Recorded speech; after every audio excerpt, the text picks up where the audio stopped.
নবী ও রসুলের মধ্যে পার্থক্য। তারপর রসুলদের কথা বলা হয়েছে। রসুল বলতে কি বুঝায়? আল্লাহর প্রেরিত মহাপুরুষ। কারণ আল্লাহর পরিচয় রসুল এবং নবীদের মধ্যেই পাওয়া যায়। আবার নবী ও রসুল বলতে কি বুঝায়? প্রত্যেক নবী একজন রসুল, কিন্তু প্রত্যেক রসুল নবী নন। নবী আর আসবেন না, অর্থাৎ ভাষার মাধ্যমে কোনো সহিফা আর দেওয়া হবে না। হিব্রু ভাষার কোরআন হোক বা আরবি কোরআনই হোক, আর কাহাকেও এই রকম সহিফা দেওয়া হবে না, কারণ নবুয়ত খতম।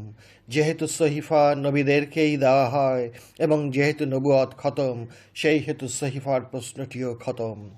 রূহপ্রাপ্ত রসুল এবং মমিনদের আদেশ উপদেশগুলো সাধারণ মানুষের কাছে ভালো লাগে না, কারণ লাগামহীন প্রবৃত্তির ইন্দ্রিয়গুলো সেই আদেশ উপদেশ মেনে চলার প্রশ্ন তো পরের কথা, বরং অহংকারের মত্ততা প্রকাশ করে বিচিত্র ভঙ্গি আর নানা রকম যুক্তি প্রদর্শন করে আত্মতৃপ্তিতে মশগুল থাকতে ভালোবাসে। তাই এরা যে কোনো রসুল এবং মমিনদের আদেশ উপদেশগুলোকে হেয় প্রতিপন্ন করার চেষ্টায় রত থাকে এবং এদেরকে মিথ্যুক, ভণ্ড ইত্যাদি জঘন্য গালাগালি দেয় এবং নানা রকম যুক্তিপূর্ণ দলিল ও ফতোয়া দ্বারা অপমান করে।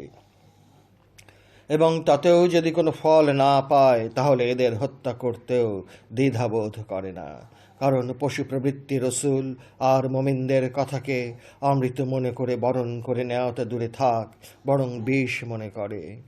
এই বিষ যাতে ছড়িয়ে না পড়তে পারে, তার জন্য এরা যত প্রকার কূট কৌশল প্রয়োগ করতেও সামান্য লজ্জাবোধ করাতে দূরে থাক, বরং অহংকারের ভূমিকায় কিছু একটা বড় কাজ করলাম বলে জাহির করে। নবী রসুল এবং মমিনদের কথা ও উপদেশগুলো লাগামহীন মনের মানুষদের কাছে কোনো দিনও ভালো লাগার কথা নয়।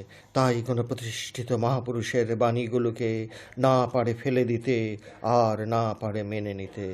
তখন চেষ্টা চলে মহাপুরুষদের বাণীর আসল অর্থকে কেমন করে ঢেকে বিকৃত ব্যাখ্যার ঢালাও প্রচার করা যায়। এই বিকৃত এবং নানা রকমের হেনতেন প্রকারের গোজামিল দেওয়া ব্যাখ্যার পচা আবর্জনার স্তূপে ঢেকে যায় আসল কথাগুলো। কিন্তু মহানবীর কোরআন এমনই একখানা মহাগ্রন্থ, যার বাণীগুলোকে বিকৃত করার উপায় নেই, কিন্তু বাণীর ব্যাখ্যাগুলোকে প্রায় সংকীর্ণতার গলিতে ঠেলে দিয়ে নানা রকম গোলক ধাঁধার সৃষ্টি করে। আর এই ধাঁধার খপ্পরে পড়ে সহজ সরল মানুষেরা, যারা অন্তর দিয়ে বুঝতে চায় সত্যের বাণী, কিন্তু মিথ্যার চাদরের ওজন এতই বেশি যে সত্যটিকে উদ্ধার করে দেখার ভাগ্য সবার পক্ষে হয়ে ওঠে না। তাই দেখা যায় কোরআনের হুবহু অনুবাদ না করে ভাবগত অনুবাদ করা হয়ে থাকে। কোরআনে যেখানে রূহ বলছে, অনুবাদক সেই রূহকে রূহ অনুবাদ না করে জিব্রাইল নামক ফেরেশতার নামখানা বসিয়ে দিয়ে ভাবের অনুবাদ করে ফেললেন। অবশ্যই জিব্রাইল লিখার কারণগুলো আপনাকে বুঝিয়ে দেবার জন্য এক বস্তা নানা প্যাঁচাল শুনিয়ে দিয়ে আপনার প্রশ্নগুলোর ঠোঁটে তালা লাগিয়ে দেবে। আবার অনেকে ভাবতে শুরু করে দেন যে কোরআনে যীশু খ্রিস্টের এত বড় মর্যাদা দেওয়া হয়েছে এবং তার মাতা মরিয়মকেও যথেষ্ট মর্যাদার কথা কোরআন স্পষ্ট ঘোষণা করছে, এবং এও বলা হয়েছে যে মরিয়মকেও রূহ দেওয়া হয়েছে, অথচ মহানবীর মাতা আমিনাকে রূহ দেওয়ার কথা তো দূরে থাক, একবারও কোরআনে নামটি পর্যন্ত উল্লেখ করা হয়নি।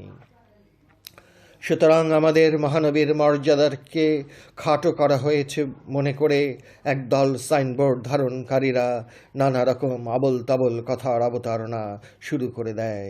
কোরআনের কত ব্যাখ্যায় যে এরকমটি করা হয়ে থাকে, তা পড়লেই বুঝতে পারবেন আমার কথার সত্যতা কতটুকু।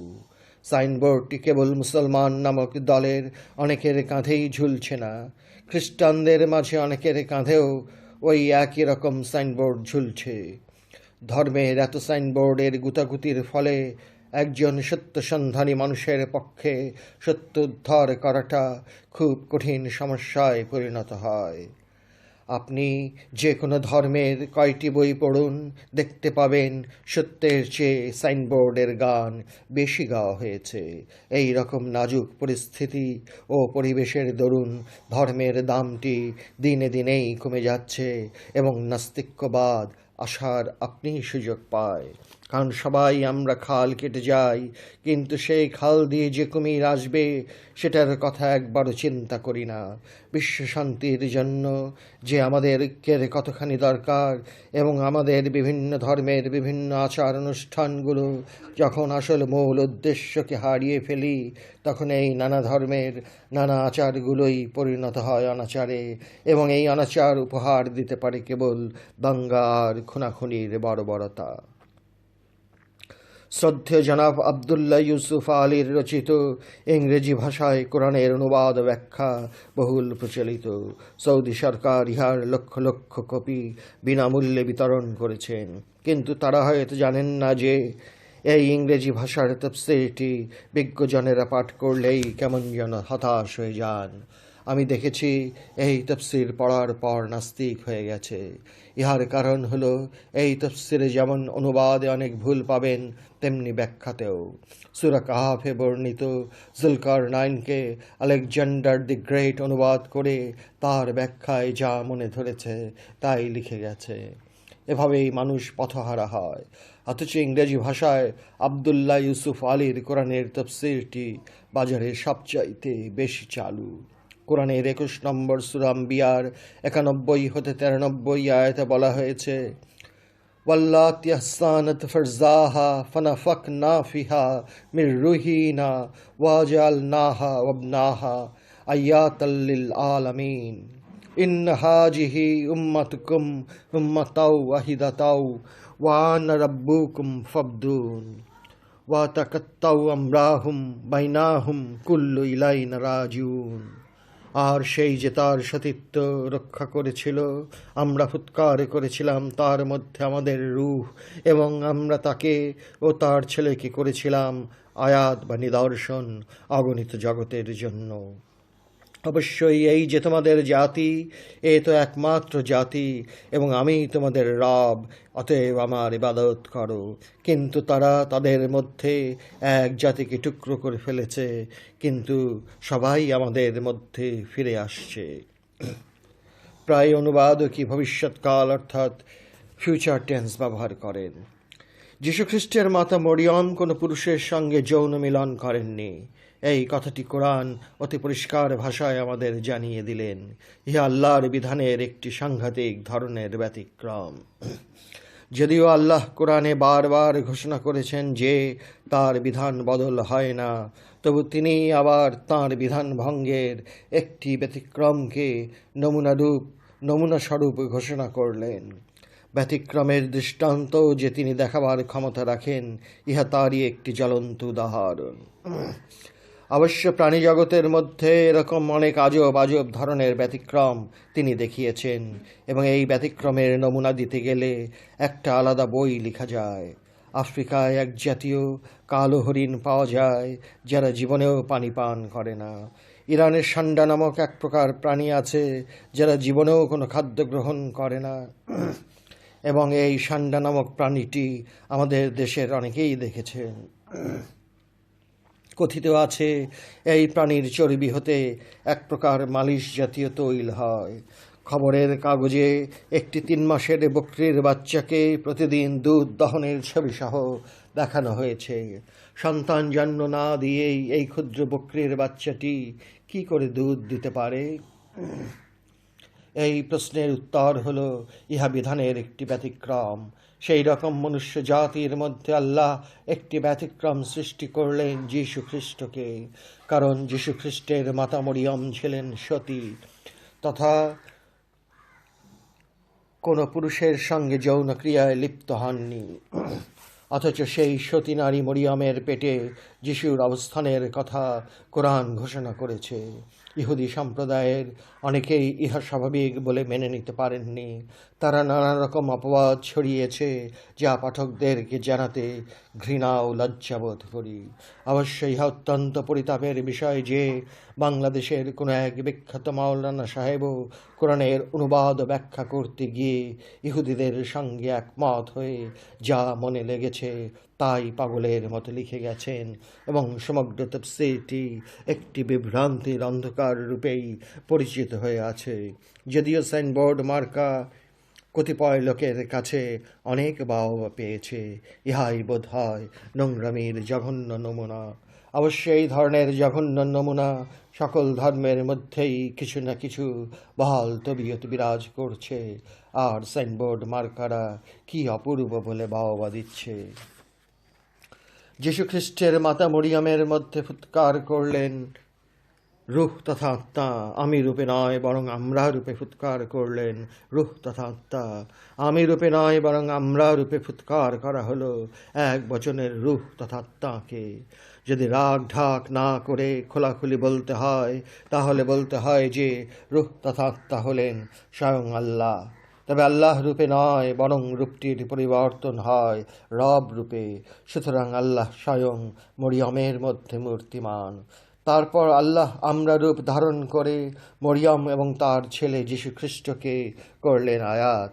এই আয়াত শব্দটিও রহস্যময়, কারণ এই আয়াত বলতে কালি কলমের দাগ নয়, অথবা তুলির নিপুণ আঁচড়ও নয়, বরং একটি মূর্তিমান রহস্যের প্রতীক তথা নিদর্শন।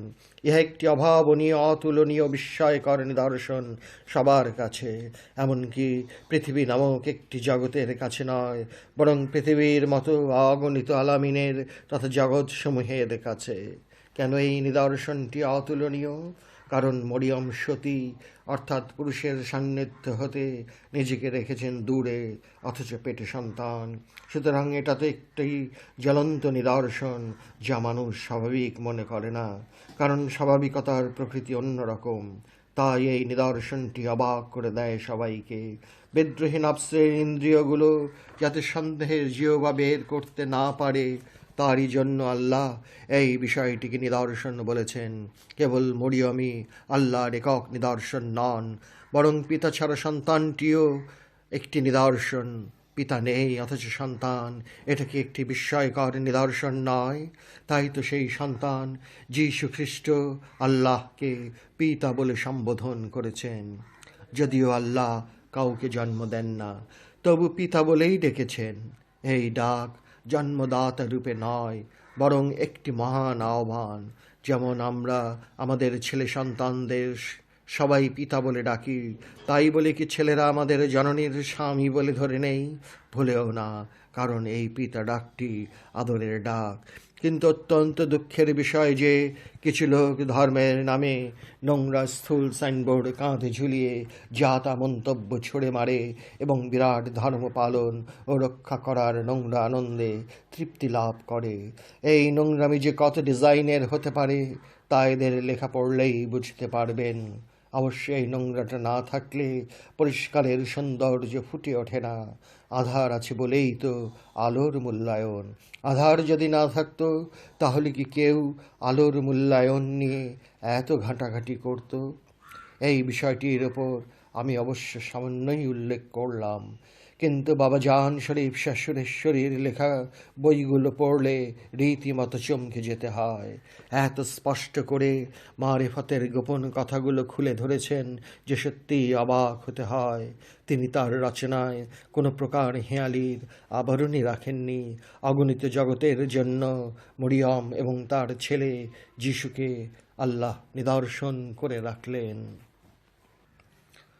তারপর কোরআন বলছে যে এই মানব জাতি তো মাত্র একটি জাতি, অর্থাৎ বহু জাতিতে মানুষকে ভাগ করা হয়নি, এবং এই মানব জাতির রব তথা প্রতিপালক হলেন আল্লাহ।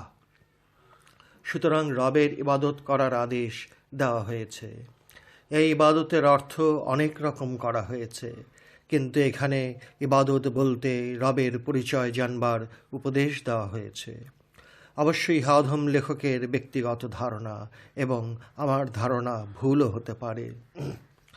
অনেক কোরআনের তফসির কারকেরা জাতি অনুবাদ না করে ধর্ম অনুবাদ করেছেন, আর এর ব্যাখ্যা করতে গিয়ে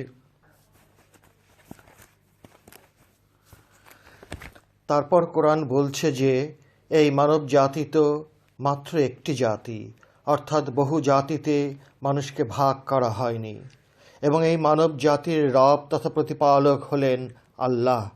সুতরাং রবের ইবাদত করার আদেশ দেওয়া হয়েছে। এই ইবাদতের অর্থ অনেক রকম করা হয়েছে, কিন্তু এখানে ইবাদত বলতে রবের পরিচয় জানবার উপদেশ দেওয়া হয়েছে। অবশ্য ইহা অধম লেখকের ব্যক্তিগত ধারণা এবং আমার ধারণা ভুলও হতে পারে। অনেক কোরআনের তফসির কারকেরা জাতি অনুবাদ না করে ধর্ম অনুবাদ করেছেন, আর এর ব্যাখ্যা করতে গিয়ে একজন এক ডিজাইনের ব্যাখ্যা করেছেন। অবশ্য নানা প্রকার ব্যাখ্যার গুতাগুতিতে পাঠকের মগজের দফারফা হওয়ার উপক্রম হয়। এই বিভিন্ন ব্যাখ্যার গুতাগুতিগুলো সুন্দরই লাগে, অনেকটা লেজ খাড়া করে দুই ষাঁড়ের লড়াই দেখার মতো চমৎকার আনন্দ পাওয়া যায়। এদের ব্যাখ্যার যুক্তিগুলো এত স্থূল যে দর্শনের ভাষায় জেরা না করাই ভালো মনে করি। অতএব আমার ইবাদত করো, যেখানে বলা হয়েছে সেই ইবাদতের ধারণ কেমন হতে হবে। ইবাদত মূলত একই, কিন্তু প্রয়োগের বিভিন্নতা একরকম নয় এবং হয় না এবং হতেই পারে না, কারণ মহানবীর পূর্বের নবীদের ইবাদতের বিভিন্নতা থাকবেই। তাছাড়া প্রত্যেক জাতির মধ্যে পাঠানো নবীরা নিজেদের ভাষায় এবং নিজেদের কায়দা কানুন মতো ইবাদত করার পদ্ধতি লক্ষ্য করা যায়। অতএব ইবাদতের আনুষ্ঠানিক রীতিনীতি আলাদা ধরনের হতে পারে, কিন্তু ইবাদত মূলত এক ও অভিন্ন। এতে কারো সংশয় অথবা প্রশ্ন না থাকারই কথা। এরপরও যদি কারো কোনো প্রকার প্রশ্ন থাকে, তবে অধম লেখক উত্তর দিতে পারবে না। তারপরের আয়াতে মানব জাতিকে দোষারোপ করা হয়েছে এই বলে যে এই একটি মাত্র মানব জাতিকে মানুষেরাই অনেক ভাগে ভাগ করে ফেলেছে। এক মানব জাতিকে অনেক ভাগে ভাগ করাটা আল্লাহর কাছে মোটেই পছন্দনীয় নয় বলেই জানিয়ে দেওয়া হয়েছে।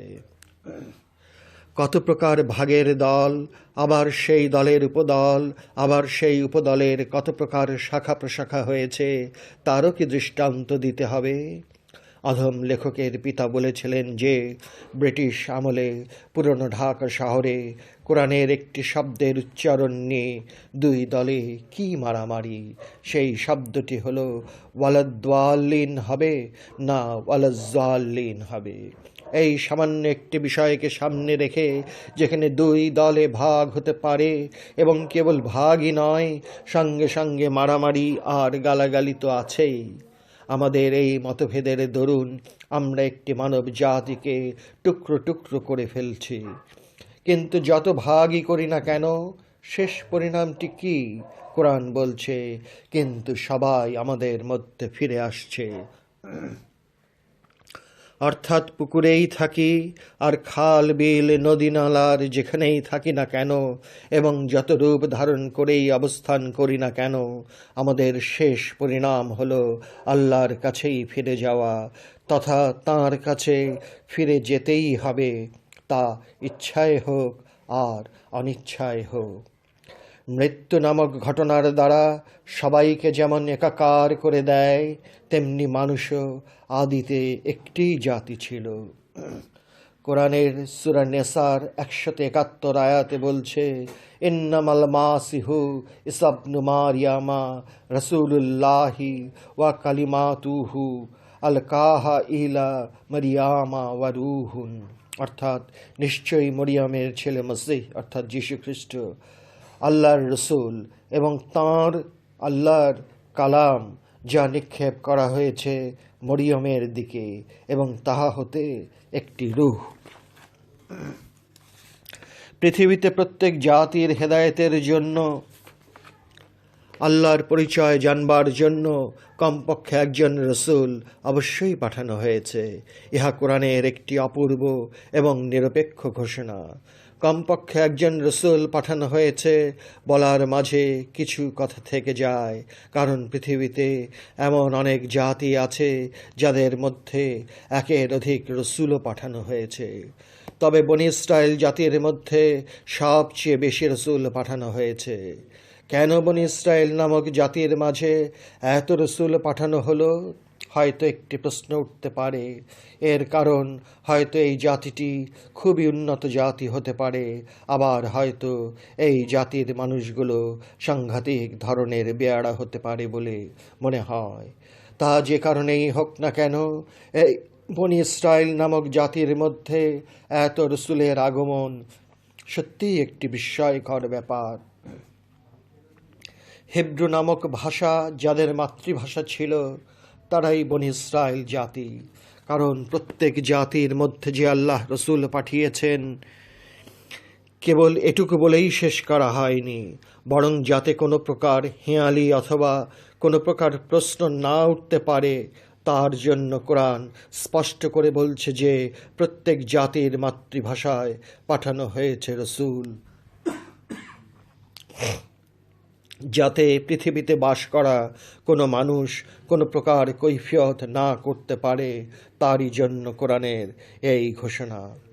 আবার সেই সঙ্গে কোরআন এই কথাটি বলেও সবাইকে সাবধান করে দিয়েছে, আর সেই কথাটি হলো, সাবধান, নবীদের মধ্যে ছোট বড় করতে যেও না, কারণ তারা সবাই আহাদ তথা অখণ্ড তথা একক সত্তা। কিন্তু আমরা নবীদের ছোট বড় করেই আনন্দ পাই। আমাদের কলুষিত নফস তথা প্রাণ আসল কাজটিকে বাদ দিয়ে এই ছোট বড় করার আকামে লেগে থাকি, আর এতেই আত্মতৃপ্তি লাভ করি, আর মনে মনে ভাবি কত বড় মহান কাজটাই না করে ফেললাম। এরকম স্থূল আর নোংরা চিন্তাধারার ডোবায় সবাই কম বেশি অবগাহন করত ওস্তাদ। আত্মদর্শনের মধ্যেই যে সত্য দর্শনের একটি মাত্র আল্লাহর বাণী বিভিন্ন ভাষা ও জাতির রসুলেরা বিভিন্ন কায়দা কানুনে প্রকাশ ও প্রচার করে গেছেন, সেই মূল বিষয়টির উপর দৃষ্টি নিক্ষেপ করতে চায় না এই কলুষিত মানবীয় প্রবৃত্তি। রসুলকে বড় করতে যারা সব চাইতে বেশি প্রচার করেছেন, তারা হলেন শ্রদ্ধেয় খ্রিস্টান ভাইয়েরা। এদের প্রচার এতই চরমে উঠেছিল এবং সব রকম নোংরামির এতই সীমা ডিঙিয়ে গিয়েছিল, যার দরুন মুসলমানেরা এর জবাব দিতে অনেকটা বাধ্য হয়েছে। অধম লেখক মুসলমান বলে বলছি না, বলছে একটি অতি অপ্রিয় সত্য কথা। অবশ্য অনেক শ্রদ্ধেয় খ্রিস্টান ভাইয়েরা এর তীব্র প্রতিবাদ করেছেন, এবং অনেক খ্রিস্টান ভাইয়েরা এরকম নোংরামি হতে পরিত্রাণ পাওয়ার জন্য মুসলমান হতে বাধ্য হয়েছেন। সংস্কার এবং কুসংস্কার এই দুটোর একটিও ধর্ম নহে, উভয়টিই অনুষ্ঠান। যদিও সুন্দর এবং অসুন্দরের প্রশ্ন আছে, তবুও দুইটির একটিও ধর্ম নহে। কোনো বিশেষ চিন্তাধারা এবং দর্শনকে ধারণ করাকেই ধর্ম বলে। অনুষ্ঠান এই রকম কিছুই ধারণ করতে অক্ষম, সুতরাং অনুষ্ঠান পালনকে ধর্ম বলা হয়নি। ধর্মের নামে অনুষ্ঠান মনের কিছুটা শান্তি দিতে পারে, এবং সেই শান্তির রূপ সুন্দরও হতে পারে, আবার অসুন্দরও হতে পারে। আপনার মাঝে আপনাকেই চেনবার নাম ধর্ম। দুনিয়াতে যত প্রকার ঝামেলা দেখা দিয়েছে, সবই ধর্মের নামে অনুষ্ঠানকে কেন্দ্র করে।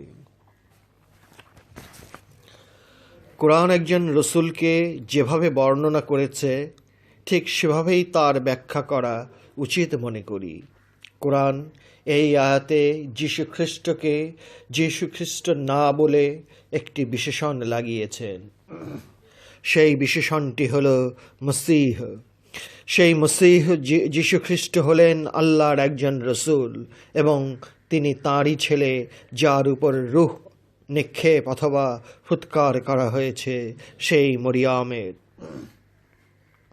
এবং সেই রূহ কিন্তু বীজরূপী রূহ নয়, বরং বীজের মধ্যে যেমন বৃক্ষের সব গুণাবলী গুটিয়ে থাকে, সেই গুটানো অবস্থাও নয়, বরং পূর্ণ বৃক্ষরূপে ফুৎকার করা হয়েছে বলে সেই রূহের উপরও আর একটি বিশেষণ লাগিয়ে দেওয়া হয়েছে। সেই বিশেষণটি হলো কুদ্দুস তথা রুহুল কুদ্দুস। এই রুহুল কুদ্দুস শব্দটির আবার বিকৃত অনুবাদ করে জিব্রিল নামক একটি ফেরেশতাকে বোঝানো হয়ে থাকে। রূহ সৃষ্টি নয়, বরং স্রষ্টার আদেশ ও কার্য। কিন্তু জিব্রিল নামক ফেরেশতাটি যেহেতু ফেরেশতা আল্লাহর সৃষ্টি, এবং যেহেতু জিব্রিল তিনি একজন ফেরেশতা, সেই হতে রুহুল কুদ্দুস তথা পবিত্র রূহ বলতে কিছুতেই এবং কোনো ক্রমেই জিব্রিল নামক ফেরেশতাকে বোঝানো যায় না। সৃষ্টি কি করে রূহ হতে পারে? কারণ রূহ সৃষ্টির ঊর্ধ্বে, তাই এই রূহ লা মোকামে যেতে পারে, কিন্তু লা মোকামে সৃষ্টির প্রবেশ একদম নিষিদ্ধ। বরং সৃষ্টির শেষ প্রান্তে যেতে পারে, এবং এই সৃষ্টির শেষ প্রান্তটিকে সিদরাতুল মুনতাহা বলা হয়। জিব্রিল যেহেতু সৃষ্টি, সেই হেতু তার গমনের গতি সিদরাতুল মুনতাহা পর্যন্ত, এবং এর বাইরে এক পাও এগিয়ে যাওয়ার ক্ষমতা জিব্রিল নামক ফেরেশতার নেই। তাহলে যারা রুহুল কুদ্দুস বলতে জিব্রিল ফেরেশতাকে বোঝানো হয়েছে বলে অনুবাদ ও ব্যাখ্যা লিখে, তারা যে বিরাট একটি ভুল করছে এবং ভুল উপহার দিচ্ছে, এবং ভুলের পরিণতি যে বিভ্রান্তির সৃষ্টি করে এবং অনেক করা হয়ে গেছে, এর জন্য কি মনে মনে ভুল স্বীকার করে নেওয়া ভালো নয়? তারপর কোরআন আবার আর একটি বিশেষণ লাগিয়েছে, সেটা হলো যীশুখ্রিস্ট স্বয়ং আল্লাহর কালাম। এই বিশেষণটি একটি সাংঘাতিক ব্যাপার, কারণ কালাম হল আল্লাহর বাণী বা কথা। সুতরাং যীশুখ্রিস্ট জন্ম হতেই আল্লাহর কালাম তথা বাণী। জীবনে তিনি যা কিছু বলেছেন সবই আল্লাহর কালাম। আল্লাহ নিজেই তার মধ্যে মূর্তিমান হয়ে নিজের কথা নিজেই বলেছেন। যেমন চরম অর্থে আয়াত বলতে কোরআনের একটি বাক্যকেও বোঝানো হয়নি, কারণ কোরআনই বলছে যে যখনই আয়াতের সংযোগ আসে তখনই মানবীয় নফস চেতনা হারিয়ে ফেলে। সমস্ত কোরআনের বাক্যগুলো শ্রদ্ধেয় হাফেজেরা সারাদিন রাত মাইকে শব্দ করে পড়ছেন, কিন্তু কেউ তো কোনোদিন হতচেতন হবার কথাটি শুনিনি। অথচ একটি মাত্র আয়াতের সংযোগে আসার সঙ্গে সঙ্গে হতচেতন হয়ে যাবার ঘোষণাটি দেওয়া হয়েছে কোরআনে। তবে সরল এবং সাধারণ অর্থে কোরআনের প্রতিটি বাক্য আবার একটি আয়াত বলে অবশ্যই মেনে নিতে হবে, কারণ আয়াতের শাব্দিক অর্থ হল পরিচয়, চিহ্ন, নিদর্শন এবং বিশেষ দর্শন। কিন্তু এই আল্লাহর কালামটি কিন্তু নিক্ষেপ করা হয়েছে কার উপর? মরিয়মের দিকে। এবং আল্লাহ হতে আরও একটি দেওয়া হয়েছে, সেটি কি? নফস না রূহ দেওয়া হয়েছে, একটি রূহ তথা আত্মা। এই রূহ তথা আত্মার জাগ্রত অধিবাসী যারা, তারা হলেন নবী, রসুল এবং মমিনেরা। রসুলেরা রেসাতের ধারা বন্ধ হয় না, এবং বরং এই ধারা চলে আসছে। এই রেসালতের ধারা যারা পরিপূর্ণরূপে অর্জন করতে পেরেছেন, তাদেরকে শরীয়তের দৃষ্টিতে রসুল না বলে বরং মমিন বলাই শ্রেয় মনে করি। সুলতানুল হিন্দ খাজা গরিব নেওয়াজকে বড় বড় কাওয়ালরা কাওয়ালিতে রসুল বলে সম্বোধন করেন, এবং এই সম্বোধন হাকিকতের দৃষ্টিতে তথা চরম সত্যের দৃষ্টিতে একদম সঠিক এবং নির্ভুল আহ্বান। তবু শরীয়তের সাধারণ দৃষ্টিভঙ্গিতে অতি উচ্চ স্তরের মমিন বলাই অধম লেখক শ্রেয় মনে করে। তবে আমার সঙ্গে কেউ একমত না হলেও বলার কিছুই নেই, কারণ প্রত্যেকের চিন্তা করার স্বাধীনতা অবশ্যই আছে। কোরআনের সূরা মরিয়মের 17 হতে 19 আয়াতে বলছে, ফাত্তাখাযাত মিন দুনিহিম হিজাবান ফারসালনা ইলাইহা রূহানা ফাতামাসসালা লাহা বাশারান সাবিয়্যা কালাত ইন্নী আউযু বিররহমানি মিনকা ইন কুনতা তাকিয়া কালা ইন্নামা আনা রাসূল রাব্বিকা লিয়াহাবা লাকি গুলমান জাকিয়া। সুতরাং তিনি অর্থাৎ মরিয়ম তাদের থেকে অর্থাৎ মানুষ হতে পর্দা গ্রহণ করলেন। সুতরাং আমরা তাঁর দিকে পাঠালাম আমাদের রূহ। অবশেষে উহা অর্থাৎ রূহ তাঁর জন্য পরিপূর্ণ মানুষের সুরাত ধরেছিল। তিনি বললেন, আমি তোমা হতে রহমানের আশ্রয় চাই, যদি তুমি ধর্মভীরু হয়ে থাকো। তিনি বললেন, অর্থাৎ মরিয়মের নিজের রূহ বললেন, নিশ্চয়ই আমি আপনারই রবের একজন রসূল, আপনাকে একটি পবিত্র পুত্র দান করার জন্য। সূরা মরিয়মের এই 3টি মাত্র আয়াতের হুবহু অনুবাদ যাতে করা হয়, সেই দিকেই লক্ষ্য রেখে ভাষার সৌন্দর্যকে ইচ্ছা করেই উপেক্ষা করা হয়েছে। এ কত সাবধানতা যে অবলম্বন করতে হয়েছে তা পড়লেই বুঝতে পারবেন। এই 3টি আয়াতের অনুবাদ অন্যান্য তফসিরে কেমন করা হয়েছে তা দেখার সহসা প্রবল ইচ্ছা হলো।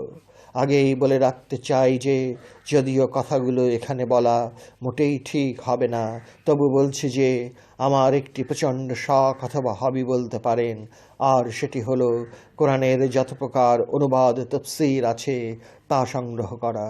বিদেশে গেলেও ওই একই ফিকির। যতগুলো কোরআনের তফসিরই হাতের কাছে পাই না কেন এবং এর হাদিয়া যতই হোক না কেন, উহা না দেওয়া পর্যন্ত ছটফট করতে থাকি।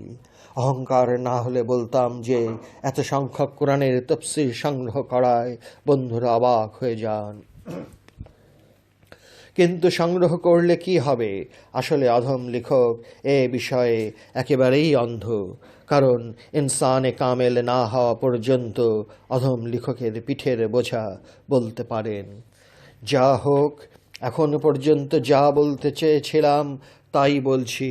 এই 3টি আয়াতের অনুবাদ যে কত রকমে করা হয়েছে এবং ব্যাখ্যার প্রশ্নে তো আরও আজব আজব ডিজাইনের, সবগুলো তুলে ধরা মানেই বইটির আয়তন বাড়ানো। রুহকে জিবরিল নামক ফেরেশতা অনুবাদ করা তো একটা মামুলি ব্যাপার, কিন্তু কোনো একটি নামজাদা ফার্সি ভাষার কোরআন তফসিরের অনুবাদে 18 নম্বর আয়াতের তোকি নামক এক বদমাইশকে আবিষ্কার করা হয়েছে। সেই তোকি নামক বদমাইশটির জীবন বৃত্তান্তের ইতিহাস দেওয়া হয়েছে এবং সেই সঙ্গে কুখ্যাত বদমাইশটির কথা যীশুখ্রিস্টের মাতা জানতেন বলে মরিয়মের রূহ যখন পরিপূর্ণ মানব আকার ধারণ করলেন তখন সেই বদমাইশটির আগমন হয়েছে বলে মনে করেছিলেন।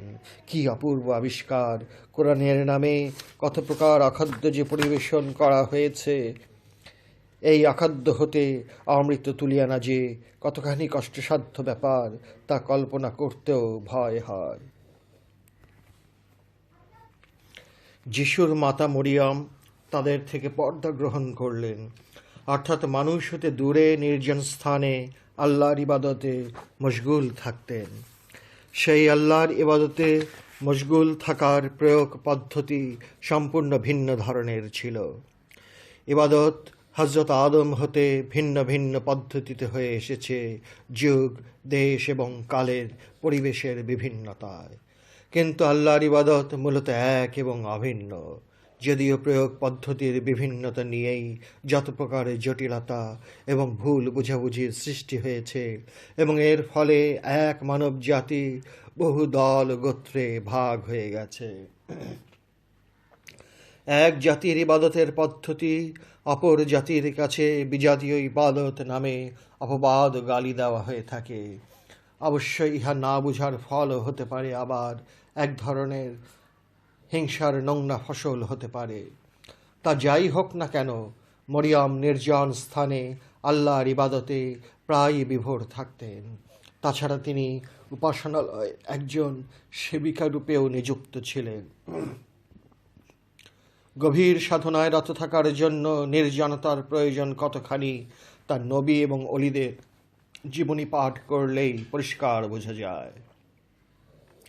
তাছাড়া দুনিয়ার যে কোনো গভীর বিষয় নিয়ে গবেষণা চালাতে গেলেও নির্জনতার প্রয়োজন হয়। তা ঘরে থেকেও হতে পারে, আবার ঘর ছেড়েও হতে পারে। মরিয়মের নির্জনে এই গভীর সাধনায় মরিয়মের রব খুশি হয়ে দান করলেন রূহ, অর্থাৎ আপনার ভেতরের বীজরূপী রূহকে পূর্ণরূপে জাগিয়ে তুলতে সক্ষম হলেন একান্ত রবের রহমতে। এই এক বচনের রুহকে রব দান করলেন আমরা রূপে, আমি রূপে নয়। এখানে রুহকে পাঠানো বলা হয়েছে এবং বলা হয়েছে আমাদের রূহ তথা আল্লাহর আমরা রূপের রূহ।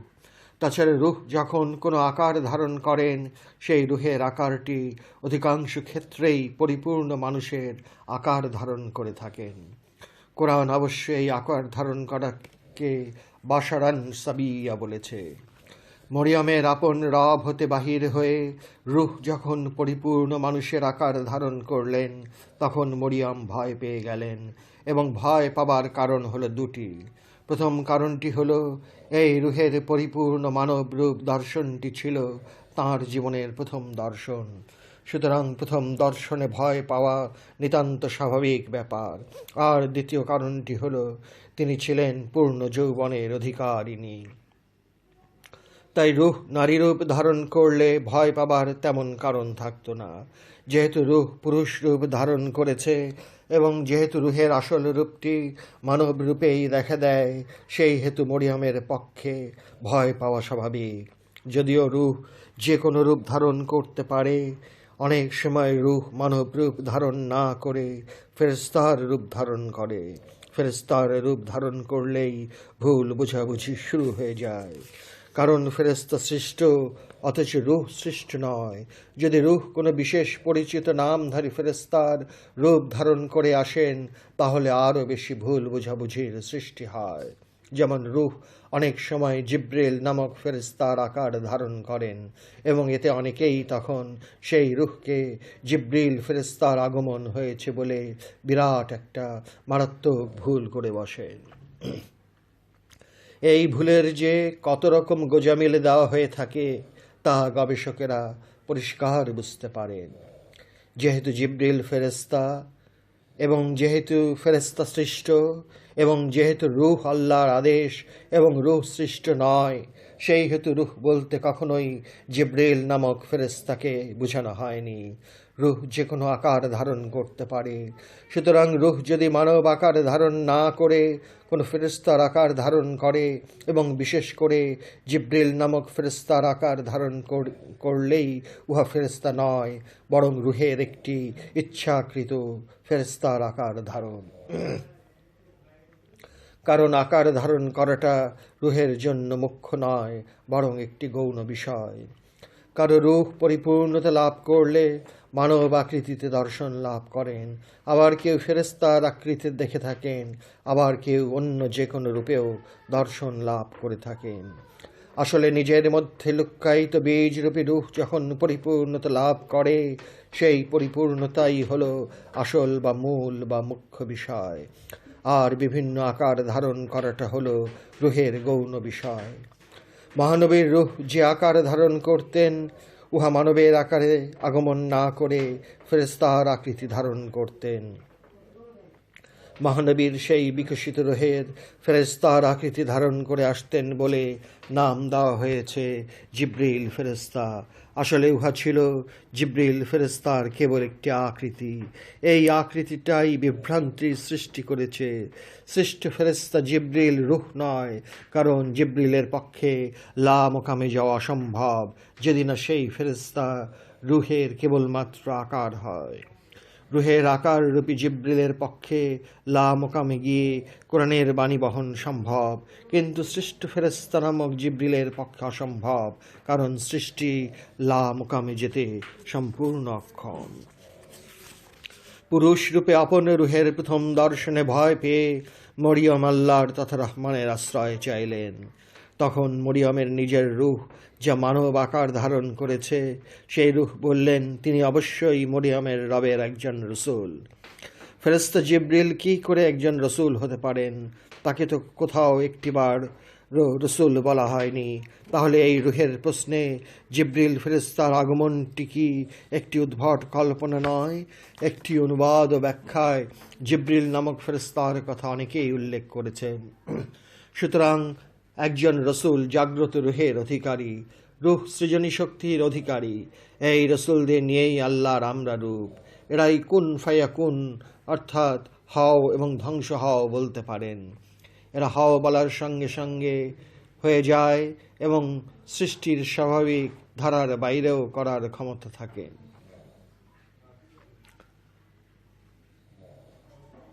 সেই ক্ষমতার বলেই মরিয়মকে একটি পুত্র দান করার কথা ঘোষণা করলেন, যদিও এই ঘোষণাটি একটি সম্পূর্ণ ব্যতিক্রম ধর্মী ঘোষণা, কারণ মরিয়ম বিবাহ সূত্রেই হোক অথবা অন্য যে কোনো উপায়ই হোক না কেন যৌন মিলনে লিপ্ত হননি, আর সেজন্যই এরকম ঘোষণাটি মরিয়মের কাছে একটি প্রচণ্ড বিস্ময়।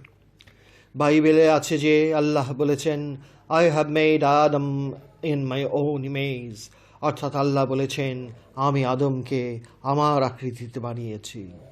আল্লাহর আকৃতি যে মানব, সে তো সাধারণ মানব নয়, সে তো আদম।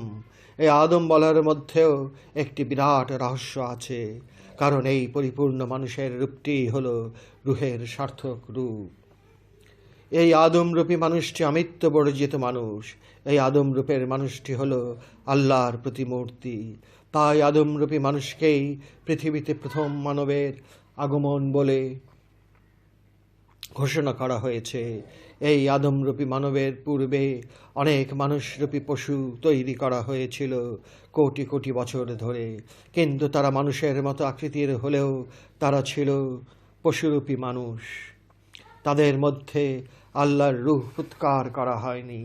যেহেতু আদমের আগে পশুরূপী মানুষের মধ্যে আল্লাহর রূহ ফুৎকার করা হয়নি, সেই হেতু তারা আল্লাহর কাছে প্রথম মানবের স্বীকৃতি লাভ করতে পারেনি।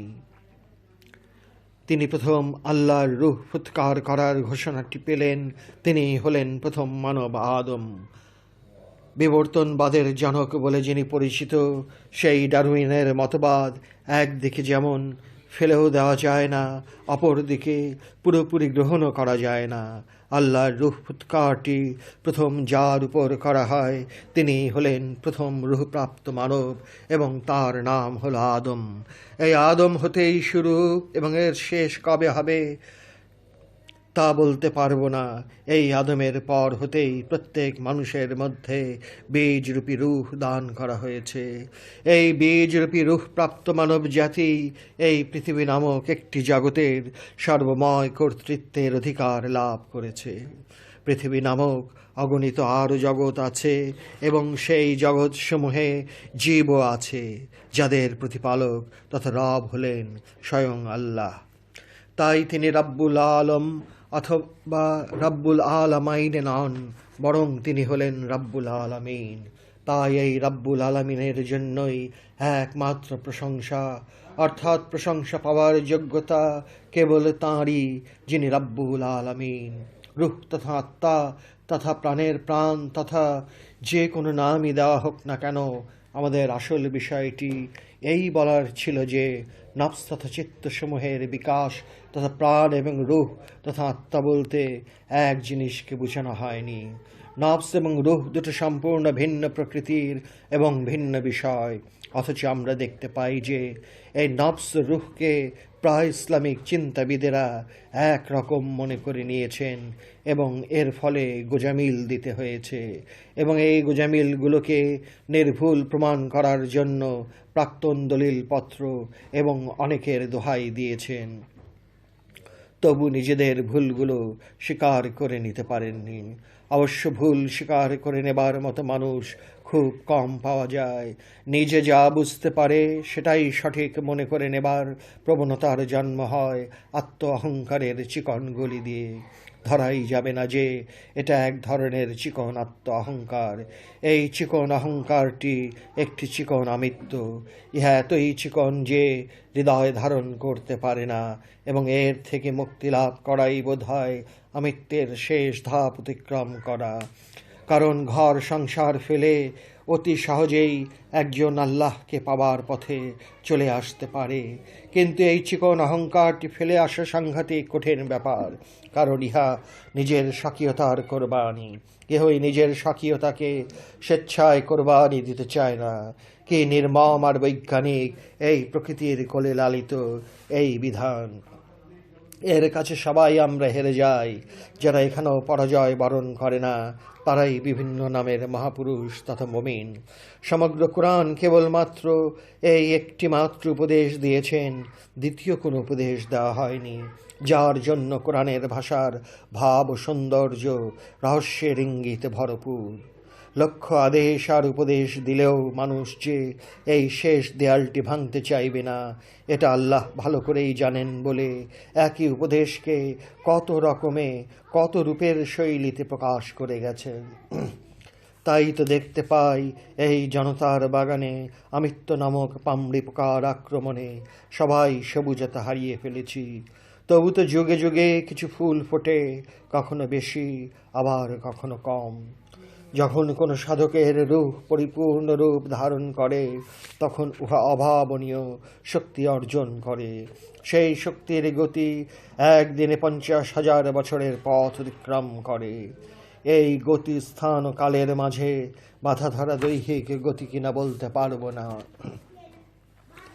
কারণ এই গতির প্রশ্নে অধম লেখক অন্ধ তথা জানে না।